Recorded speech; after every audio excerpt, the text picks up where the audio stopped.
kill the police. Anti-Trump protesters chant death threats at cops in Indianapolis, and demonstrators are tear-gassed in Portland as tens of thousands take to the street nationwide for fourth night of violence. Police hurled flash grenades and used tear gas on protesters on Saturday night as anti-Trump demonstrations continued across the country in the fourth night of unrest since his shock election victory. Dozens of people were arrested in Portland, Oregon, where crowds threw burning road flares. Hundreds gathered outside City Hall in Los Angeles to face off against riot police after a daytime march withdrew 8,000 people. Other rallies took place in Atlanta, Salt Lake City, Washington, D.C., and Phoenix, as the anti-Trump backlash continued to grow. In Indianapolis, crowds chanted "Kill the police" as they threw rocks at officers in a separate protest.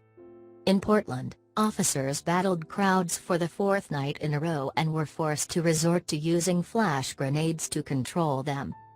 19 had been arrested by midnight and several more were taken into custody later, said detectives, who live tweeted throughout the escalating violence.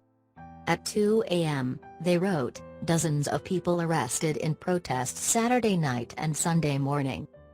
Protesters throwing burning road flares at police on Broadway and Stark. Multiple arrests, diversionary bang device used.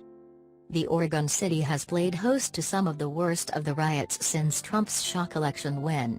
A man was shot overnight on Friday as crowds marched around him. Police are still sharing CCTV images of vandals smashing storefronts and car windows to try to identify those responsible for the chaos. Indianapolis saw pro- and anti-Trump voters clash, with one bold Republican driving a military truck through crowds wielding a Trump-Pence 2016 sign. There were also protests in Chicago, where thousands marched through the streets of downtown and rallied outside Trump's hotel in the city. In Los Angeles, police said 8,000 people had gathered to march peacefully during the day. Later, a smaller crowd of around 300 gathered outside City Hall to carry on the protest but were dispersed by heavily armed officers. No one was arrested at either event and police commended the crowds for their unity. LAPD continues to work tirelessly to protect the First Amendment right of the people today and always. Be safe and peaceful. Read a tweet posted early on Saturday. Later, officers continued, approximately 8,000 protesters in DTLA today exercising their First Amendment right. No arrests have been made. United we stand, divided we fall.